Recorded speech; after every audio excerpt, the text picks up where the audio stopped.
A number of comments coming through, and let me start with you, Mamboleo, because you basically have been mentioned there, and it's in regards to the fact that Wafula Chebukati has said that this bus, if I'm to use his example, yes, is basically the engine could you know, knock as we go ahead. But you say let's drive on. No, you're saying let's just drive on to probably a safer place, as opposed to stopping here in the middle of nowhere. In the middle of, not in the middle of nowhere really, in the middle of the man-eaters of the Savo, so that these people can be mauled to death anyway. So we are trying to get this bus to a place where we can safely disembark and get a mechanic to look at it. And that is what Kenyans should understand, that, you know, these political acrobatics that are going on are safer being held or continuing being done within a constitutionally regulated framework, as opposed to getting to a situation where there is absolutely no constitution. I think what we need to do is, and I'm requesting Senator and everybody else in NASA, Raila Odinga has said he is not going to participate in the election. Let him call off his demonstrations. Let him sit down like a statesman and wait for this election to happen. Let those who want to participate in it. Then thereafter, as a person who has the interest of this country at heart, let him come on board, and then we have a conversation on how to take the country forward. All right. In about 6 days, Kenya will be alive. He will also be alive. We can have that conversation. Senator Moses Kajwang, I'll come to you. So, Senator, that sounds like a reasonable way to go. If indeed the election is going to be done illegally because maybe it does not meet the threshold, that's what we have the Supreme Court for. So why call for the mother of all demonstrations, literally looking like you want to disrupt what is going to be going on? Yet, if it's an illegal, an illegality, the Supreme Court is going to nullify it anyway. Raila Odinga, by withdrawing from the contest, does not stop being a Kenyan. He does not stop being a leader. I do not stop being the senator of the people of Homa Bay, 1 million plus, because Raila Odinga has withdrawn.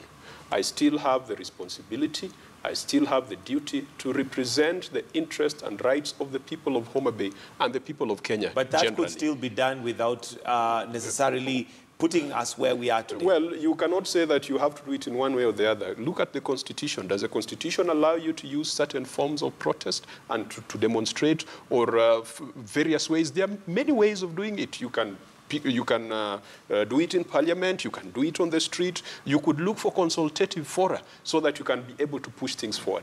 This issue that Raila Odinga has withdrawn, so he needs to shut up, is, I think, one of the very misguided messages we are hearing from Jubilee. Because basically what they're saying, and that's Uhuru Kenyatta and William Ruto, is that now leave it to us because you have withdrawn. He still remains a Kenyan. He still retains his right to express himself on matters that he thinks are not doing well. Now, this proposition that you're calling reasonable from Mambo Zamani is not reasonable at all. You do not drive us into a crisis so that we find a way of getting out of that crisis. And remember, Chief Justice Maraga made it very clear that if people come back to this court and the same issues are still there, then we shall not hesitate to nullify the next election. And Kenyans the question, Mike, let me just justify that. Finish. We listened to the detailed judgment and ruling of the Supreme Court.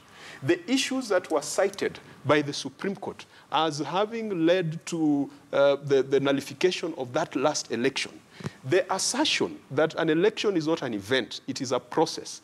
It does not start at 5 a.m. on the day of election and end at 6 p.m. It starts from preparation all the way to tallying up to announcement. We are seeing a repeat of the same things. We are seeing the same ingredients. If you are ticking the box, you'll be able to tick all the boxes that led to the nullification of the last election, save for the things that happened on election day, which we haven't seen. And that is why I'm calling it reasonable, because you'll agree with me, Senator, that when we have these protests going on, are lives being lost or not? Lives are being lost because Precisely. of the irresponsibility of the... Let us ask ourselves, why are lives being lost? On Wednesday last week, I was part of the demos in Nairobi, and we started off from Uhuru Park, very peacefully, unharmed. We were telling our people, do not block the road. We were telling whoever was putting stones on the road, remove them. When we got to around a railway bus station, we were attacked by the Nairobi business community. We did not disperse. When we proceeded towards, that's Moi Avenue, around the National Archives, we were violently dispersed by the police. It is a police that is causing unrest. It is the police that is converting legitimate protest into riots. Senator. And that has to be looked at within the context also of the Human Rights Watch report. Agreed. That talks of deaths of tens of Kenyans whose only crime is to exercise their democratic and constitutional right to protest. Agreed. And the reason why I'm saying or alluding to the fact that it could be a consideration on NASA's front is because those lives have been lost. We cannot get them back.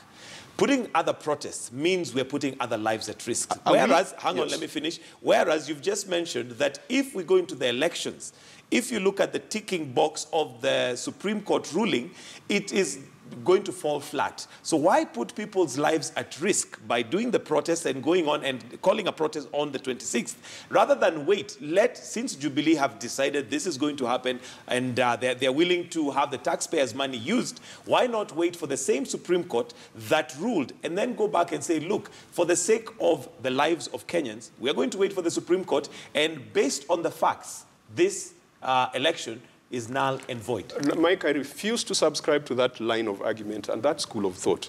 The school of thought that presupposes that by people exercising their democratic and constitutional right to protest, that they're going to be killed. That should never happen in a democratic and in a civilized nation. A nation that talks about fidelity to the Constitution.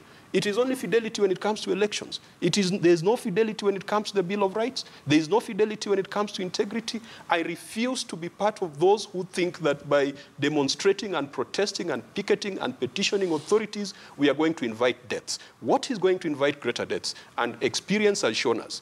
Look at Kenya. Every other election where an incumbent is defending, there has been violence. And it did not start in 2007. It started with the days of Moi, Molo, El Bargon, Burnt Forest. Those were theaters of violence, theaters of death. We have never been told with certainty how many people died. Okay. It is only in 2007 that Krikla came in. We were told more than 1,000 people died over election-related violence. We cannot say that let us drive this bus, as Mambo Zamani says, let us drive this bus, and then when we get there, we deal with it. We will be dealing with the deaths of many people. And Mike, what is happening right now?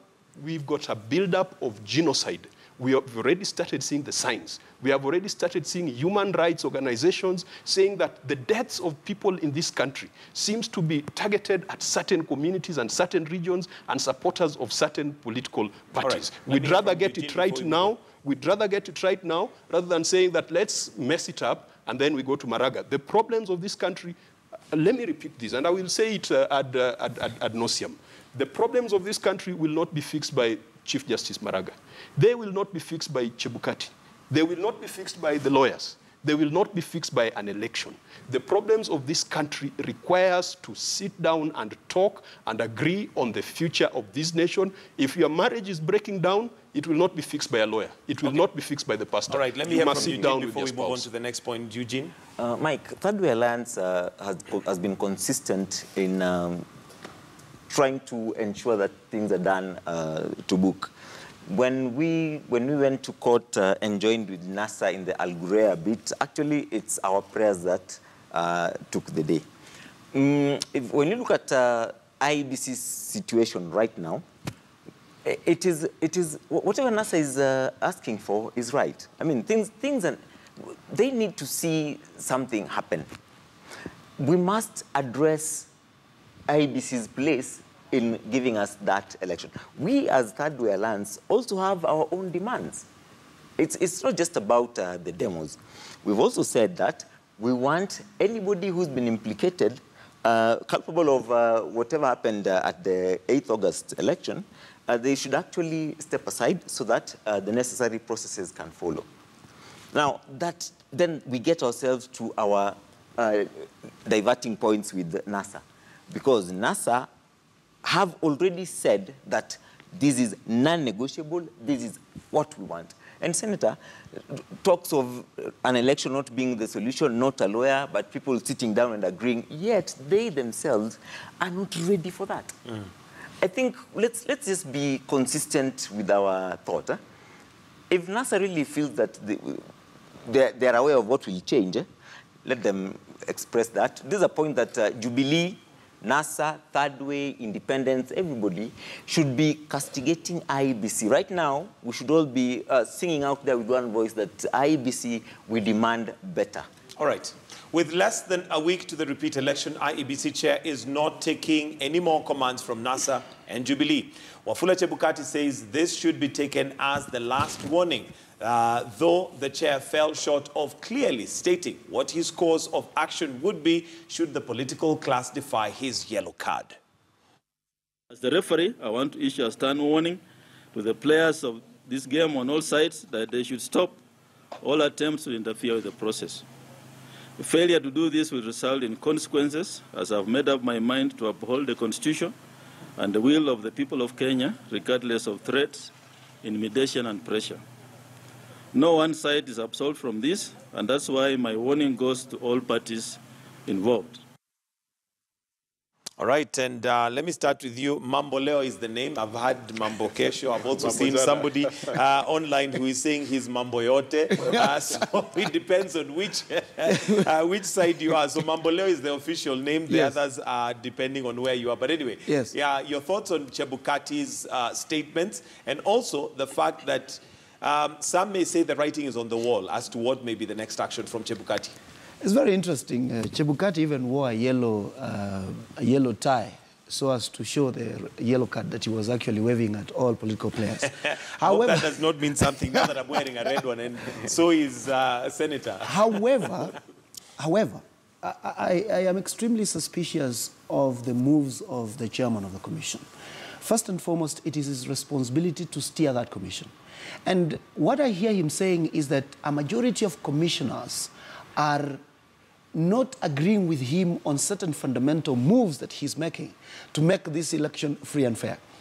That is democratic process. He knows that he runs a commission of 7 commissioners, him included, and he should do more teamwork as opposed to being a lone ranger, making decisions alone. However, this is what I think is extremely important. This country is bigger than all of us. This country must get a government through an election. That is the rule of the Constitution. Now, if we seek to get any other government outside the dictates of that Constitution, then we are running down the very structure of governance that we have put down for ourselves. And this is what we are telling our friends in NASA and our friends in Jubilee. You must understand that the Constitution we have requires that we get a president through an election. Okay? A credible election. Through an election. A credible election or not is a question, is a question of fact and law, which we must look at after the election has been conducted. You cannot say this is not going to be a credible election just before it has been held, because it's not you who conducts the election. You cannot be a player in the process and then demand to referee the process at the same time.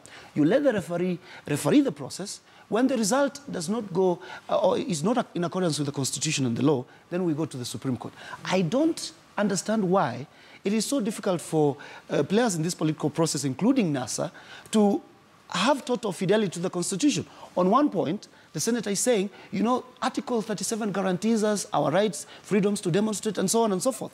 And then here he is telling us, you know, we cannot go into this election as dictated by the Supreme Court under Article 140. Let us be consistent. Let us decide to be a nation that is ruled by law and order.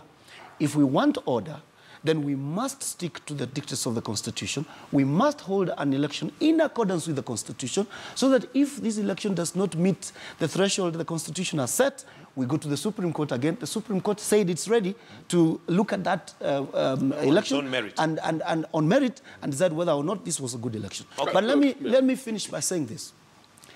The issue here is thirst and fight for power. NASA is basically fighting for power. NASA is not looking at the issues of Mama Mboga down there and saying how best do we move this country forward. NASA is looking for an avenue.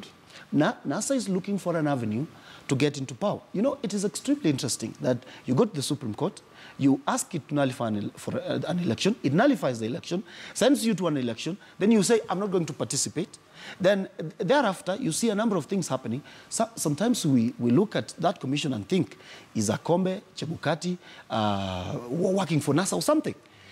We must understand that at the end of the day, every person bears their own responsibility. The president of this republic needs to safeguard the rights of every Kenyan. So long as he continues to be president, he needs to uphold the constitution. Chebukati needs to uphold that part of the constitution that dictates him on how he should run elections. Okay. And then NASA, as players in the political process, also owe their people a responsibility to guide them properly. What we see out there, Mike, those are not demonstrations. Those are riots. We cannot have demonstrations Mike, when people are carrying stones and throwing them. You'd rather let someone. Let me finish, You'd rather Senator. let someone who's been part of the Let me of finish, protest. Senator. No, let me correct Senator, you. let me. No, I'm finishing, then you are going country. to. Senator, I'm allow finishing. him to finish. I'm finishing, then you are going to. Right. I'll give you a right. Senator does not participate in all demonstrations across the country. He cannot be able to do that. There are scenarios several times when we have seen looting of supermarkets. We have seen people carrying stones and hitting motorists. We have seen them looting from poor, hapless mama mbogas.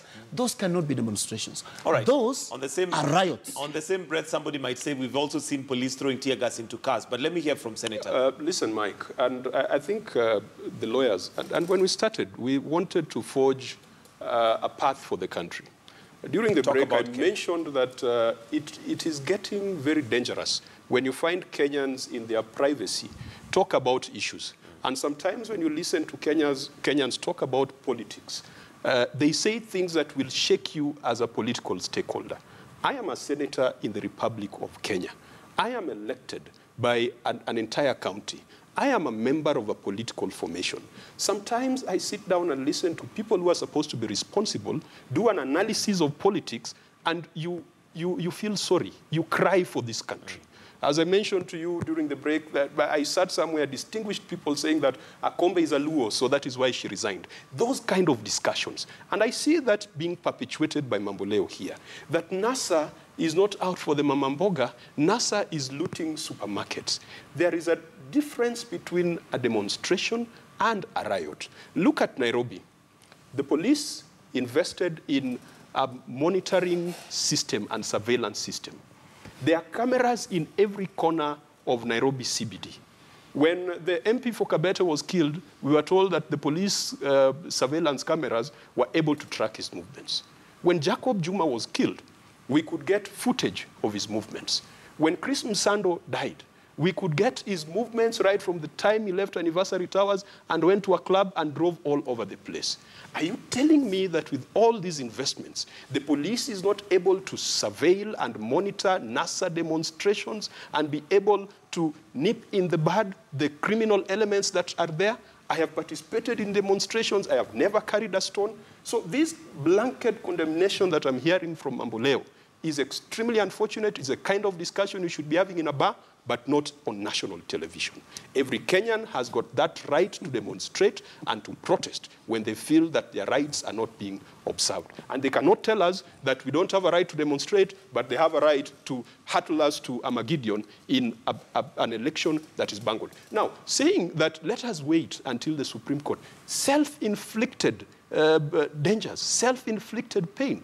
We cannot say that, let's sit back, let's go to Maraga, let Maraga nullify, let's do it again.